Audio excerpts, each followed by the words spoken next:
Chers amis, bonjour. Nous continuons donc le troisième conte de Rabbi Nachman, l'infirme, et ici la troisième partie. Un jour, le roi du pays où vivait le petit-fils du vieillard tomba malade, c'est-à-dire le petit-fils du sage dont nous avons parlé, qui n'avait pas peur des démons, c'était un grand sage, un grand sadique, et au contraire, il faisait très peur à l'ange du mal, au Yetzer Hara.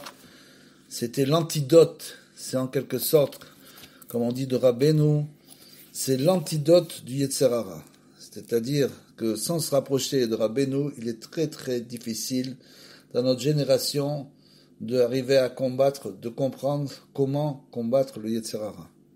C'est pour ça que Rabbeinu nous enseigne des ségoulottes, des nombreuses ségoulottes. Donc une grande ségoula, c'est bien sûr le Tikkun HaKlali, qu'il faut lire tous les jours, une fois ou deux fois par jour. Et bien sûr, c'est Rosh Hashanah, Ouman, et même toute l'année, pour aller recevoir la réparation directement de Rabbeinu.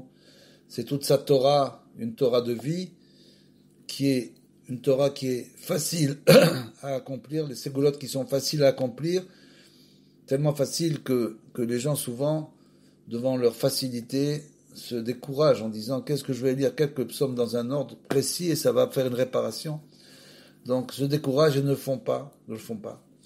Et donc toute sa Torah, c'est une Torah de réparation pour essayer de nous rendre kasher. C'est quoi nous rendre kasher? C'est comme on l'a dit, de sanctifier les Sheva Nerot, c'est-à-dire la vision, les deux yeux, tout ce qu'on entend, le Lashon Hara, etc., les oreilles, le nez, c'est la Yirat Shamaim, et bien sûr la bouche, c'est les Divrei Torah, etc. Donc simplement de nous rendre kasher, ish kasher. C'est tout le tout dans une simplicité totale. Donc c'est effectivement un programme qui paraît simple, mais bien sûr, c'est pas évident. Les ish kasher, on les trouve pas partout. C'est pas du tout simple. Donc ce troisième conte, c'est donc l'infirme. On arrive à la troisième partie. Un jour, le roi du pays où vivait le petit-fils du vieillard, donc du sage, tomba malade. Il consulta des docteurs qui ne purent pas le guérir. À cause de la grande chaleur qui régnait dans le pays, les remèdes n'avaient aucun effet. Le roi décréta que les Juifs prient pour lui. Notre roi déclara, puisque le petit-fils a le pouvoir de se servir du livre avec sainteté et qu'il n'en fait rien, accordons-lui une faveur. Le roi m'ordonna de devenir un nuage dans le pays du roi malade. C'est-à-dire, on parle là, je pense que c'est le roi des démons, puisque c'est un démon qui est devenu un nuage. Donc, le roi m'ordonna de devenir un nuage dans le pays du roi malade, pour que le roi guérisse grâce aux médicaments qu'il avait pris et grâce à ceux qu'il prendra encore. Quant au petit-fils du sage, il n'en sait rien de tout cela, c'est ainsi que je suis devenu un nuage, dit le démon.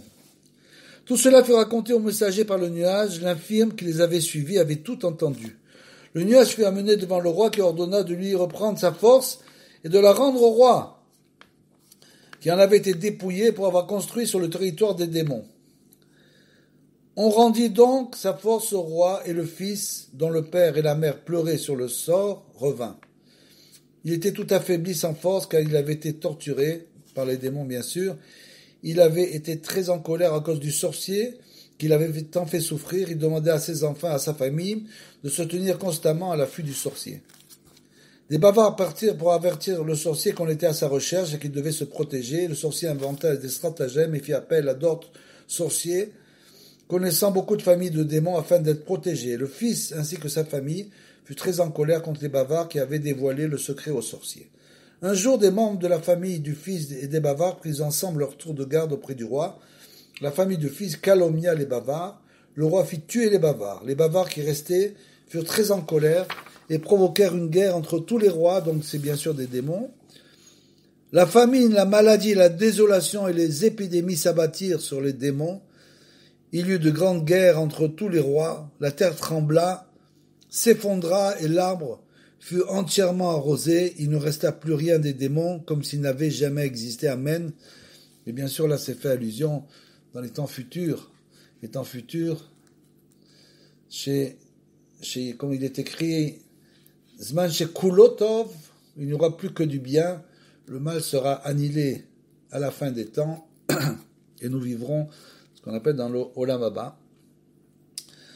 Donc, heureux l'homme, comme on l'a dit, qui ne suit point le conseil des méchants, qui ne se tient pas dans la voie des pécheurs, et ne prend point place dans la société des railleurs, il sera comme un arbre planté auprès des cours d'eau.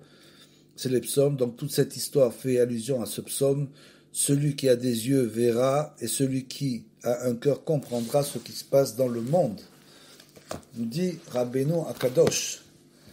Et là, bien sûr, un petit commentaire du Rav de Tcherin, qui nous explique Mevoar bifnim ki advarim setumim ve chatumim.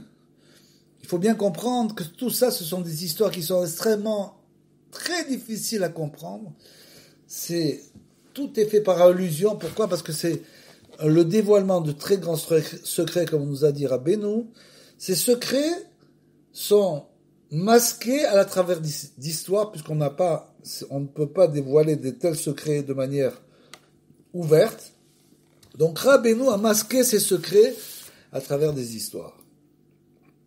Bien sûr, ce sont des grands secrets, mais voir les fnim qui advarim setumim ve chatumim levad me'aremazim shegila Rabbeinu d'atzmo, à part les allusions que Rabbeinu lui-même, quand il a un petit peu expliqué, parce qu'il n'a pas expliqué les contes, il nous laisse le loisir de les comprendre, donc surtout les sages qui sont venus après lui. Donc il a un peu quand même expliqué, donné un kivun, une situation. Rabbeinu qui a dit Afalpi ken mevoar shemedaber besod olam atikun. Et là donc le Rav Nachman de Tcherin, qui était un grand sage, bien sûr, l'élève de Rabbi Nathan, nous dit là on est en train de parler du monde de la réparation olam atikun. Oublie tout la clipote et l'annulation à la fin des temps des clipotes, des impuretés. Comme il est écrit qu'à la fin des temps, bien sûr, on va monter de niveau de sainteté. Et donc, ça sera la semaine, ça sera Yom Shekulo Shabbat, aura la sainteté du Shabbat. Et le Shabbat aura une sainteté supérieure. Donc, ça veut dire que, bien sûr, le Yetzer Hara on aura toujours le libre arbitre, d'après ce qui est écrit. Mais le Yetzer Hara sera moins fort, qui est représenté par le démon, bien sûr. Il sera beaucoup moins fort, et on vivra dans l'Yom Sekulo Shabbat, c'est-à-dire dans un Shabbat éternel. Et bien sûr, la terre d'Israël, elle aussi, je vais peut-être l'expliquer ici, la terre d'Israël prendra une autre tournure, c'est-à-dire que la sainteté du Beth Amikdash, il y aura le Beth Amikdash, s'étendra donc à toute la vieille ville de Jérusalem. La sainteté de la vieille ville de Jérusalem s'étendra à toute la ville de Jérusalem. La sainteté de la ville de Jérusalem s'étendra à toute Eretz Israël. Eretz Israël, ça sera de la sainteté de la ville de Jérusalem. Et le monde entier prendra la sainteté d'Eretz Israël. Donc, il y aura un grand changement. Afal piken mevoar shemedaber besod olam atikun ubitu la klipot ve'asitra achara bebechinat ve'et ruach hatuma ha'avir minares, comme il est écrit. Il est écrit que, à ce moment-là, le vent d'impureté sera effacé, sera arraché de la terre. Ou me na'in ha'ilan anifla shekol anaf uperi ve'ha'ilan shelo yesh la'em segulat miyuchedet ze misegula. Alors, il dit, et donc, c'est comparé à cet arbre-là, cet arbre extraordinaire qui a des ségoulottes, il a des vertus particulières. Chez Kolanaf, que chaque branche et c'est là donc bien sûr l'arbre de vie, chaque branche et chaque fruit a des vertus particulières. Yeshlo la em segula, miyuchedet ze segula lebanim. Un fruit sera pour avoir des enfants, pour ceux qui n'arrivent pas à avoir des enfants, des fils. Mais zé les refoua, ce fruit-là sera pour guérir les malades. Donc nous aurons avec nous cet arbre-là, l'arbre de vie, on ne sera plus relié à l'arbre du bien et du mal, mais à l'arbre de vie. Mais quand même, on aura encore le libre arbitre. Ve'achar meramesh sheyesh ilan im oto ilan aya nishka, lo aya nishar, mais ashedim klum. Et là-bas, il nous explique qu'il y a cet arbre-là, que si cet arbre était arrosé, il ne resterait plus de démons. Les démons disparaîtraient comme c'est à la fin de l'histoire. Klum, ve'er shena ase reidat haaretz, ve'nishka ilan, et quand au moment où la terre va commencer à trembler, à ce moment-là, l'arbre va être arrosé, ve'kulam ve'lo nisha me'em klal ve'naase kelo ayu. Donc il ne restera plus du tout de traces, même une seule trace du Yetzer Hara, du mauvais penchant de l'homme, de l'ange du mal, et donc comme s'il n'avait jamais existé. Veine ma'im yotzim mitachat mi petam habayit. Et on sait que il y a de l'eau, le fleuve, le Gihon qui sort du Baït, c'est le Beth Amikdash. Là-bas, Hizkiyahu HaMelech, vous savez qu'il a bouché l'entrée, la source de ce fleuve de Gihon, comme il est écrit dans la Mishnah, et Akadosh Baruch Hu n'a pas été d'accord avec ce qu'il a fait. Il a fait 6 choses, donc une des 6 choses c'était ça, donc 3 il était d'accord, 3 non. Et donc là-bas, il y a le fleuve Gihon qui sort là-bas de dessous le Beth Amikdash. Veine el sefatana chal etzram meod misé ou misé. Et donc là-bas il est écrit que là-bas à côté de ce fleuve il y a cet arbre, ce grand arbre. Ve'al anachal ya'ale al sefato misé ou misé kol es ma'achal lo yevul aleu ve'lo yetom perio le chadashav yevarer. C'est-à-dire que cet arbre-là, comme on l'a dit, il va sans arrêt donner des fruits, des feuilles, etc. Et chaque fruit, chaque feuille ont des parties particulières qui pourront donc guérir le monde. Yevaker ki memav min a migdash et mayotzim. Parce que de là, du Beth Amikdash, comme on l'a dit, sortira ce grand fleuve d'eau. Ve'aya perio les ma'achal ve'alu les troufa. Et Rashi, donc, c'est, comme on l'a dit, les fruits dans les temps futurs, les fruits de cet arbre vont permettre de guérir tous les malades, et ce sera comme des médicaments, comme le dit Rashi, chez Katav Perush Rabotenu Zal, les Atir P Ilemim, ou P Akarot, ou Ma'ol Hashon Refoua. Et donc, cet arbre pourra guérir les muets, leur redonner la parole, et les femmes stériles vont enfanter, etc. Chez Zebechinat Ilam, et donc c'est de cet arbre qu'on est en train de parler.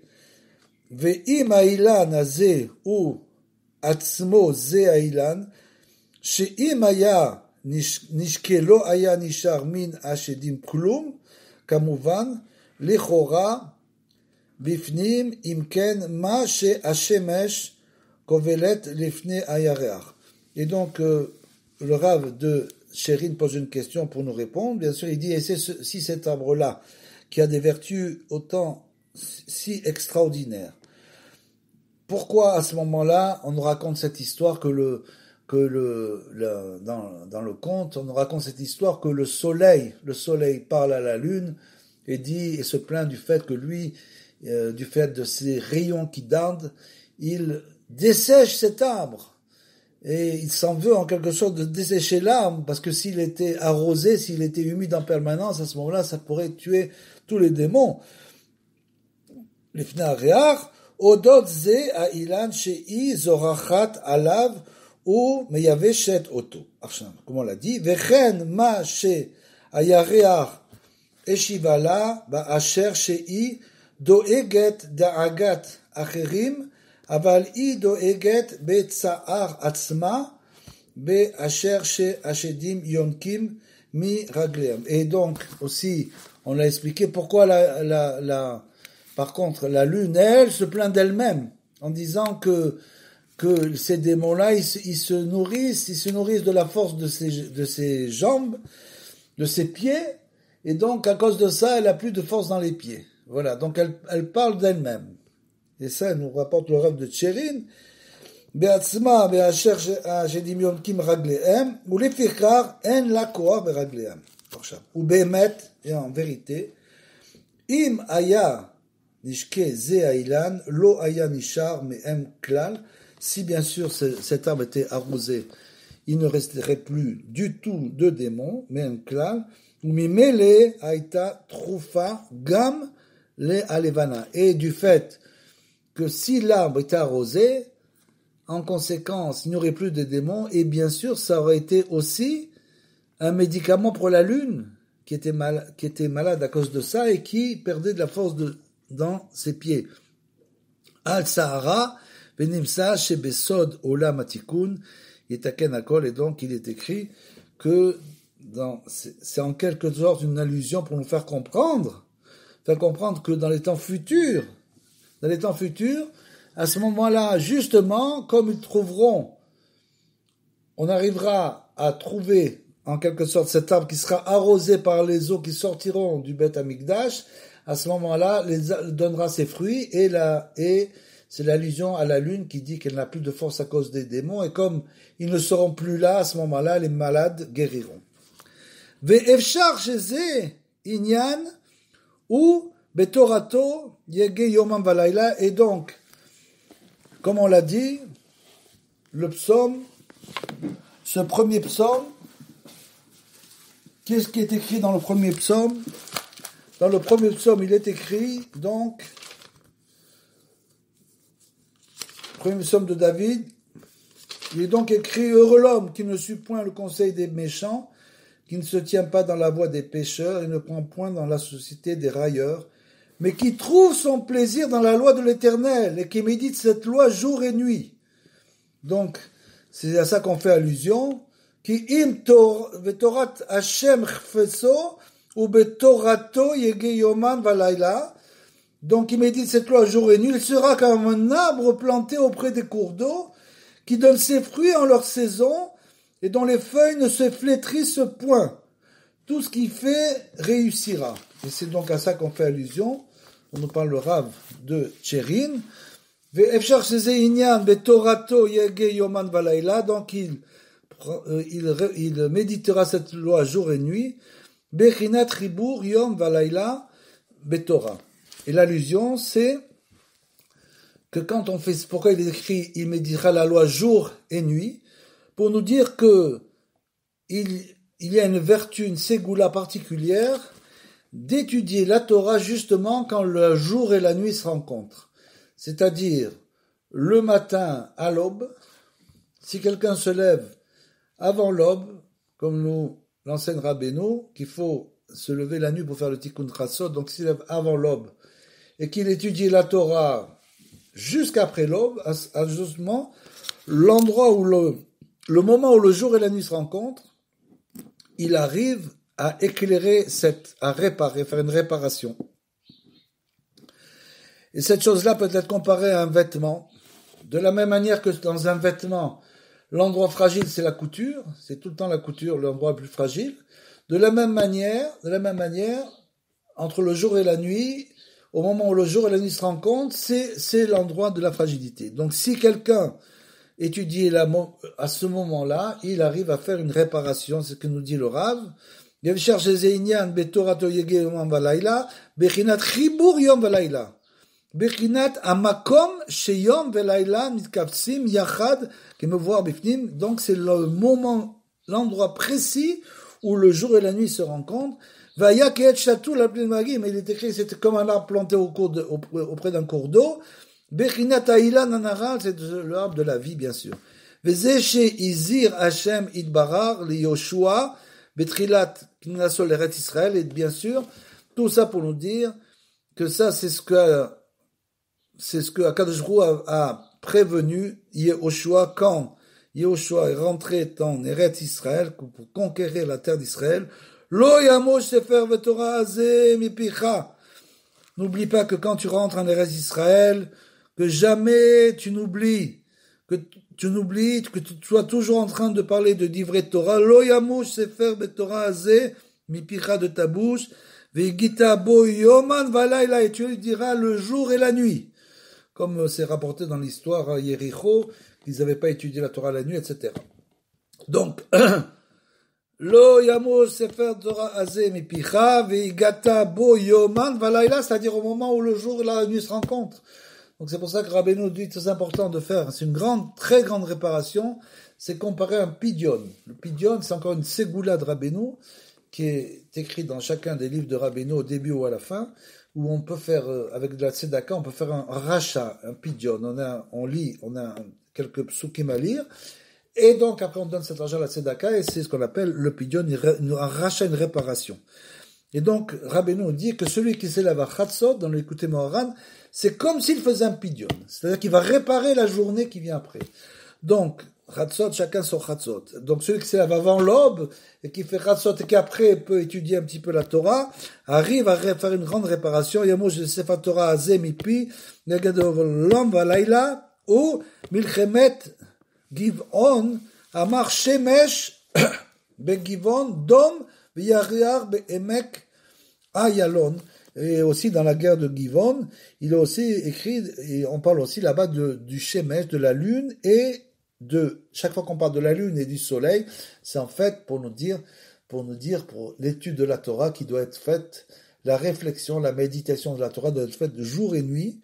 Et bien sûr tout ça, il faut encore vérifier beaucoup ce qu'on a dit dans ce conte, il y a énormément de choses à dire, mais qui sont difficiles à comprendre. Chez Zebechinat, Shemesh Veyareach, Amad Zvula, comme encore de Habakkuk, des psukim, où on compare toujours la lune et le soleil ensemble, à une Rashi, Zebechinat, Arsion, Ye Kartit Safon, Ki Ine, A Melachim, Non Ado, Vechulu, Em Bechinat Shemesh Veyareach. Et donc tous ces anges-là représentent aussi le jour et la nuit. Shenema ba'em ve l'esmol bayom ou balayla. Ou kamuva be Zohar Kadosh. Et bien sûr, tout ça c'est naturellement écrit dans le Zohar. Ce sont des secrets de la Kabbalah. Ve'alken shamikar ibur ashanim ve kiddush achodesh. Et donc de là-bas, on retire toute explication, parce que bien sûr, le jour et la nuit, c'est le calendrier que nous avons, le calendrier perpétuel. Et donc, c'est à partir de ça qu'on a fixé ce calendrier. Et pourquoi le calendrier, vous savez que le calendrier des nations n'est basé que sur le soleil, celui des Ishmaélim, il est basé sur la lune, et nous avons un calendrier qui est basé sur la lune, c'est-à-dire les Rosh Chodesh, et aussi sur le soleil. Pourquoi? Pour nous enseigner que justement, Yoman Valayla, on doit essayer, si possible, de faire la liaison entre le jour et la nuit, et d'essayer d'étudier les textes saints autant que possible.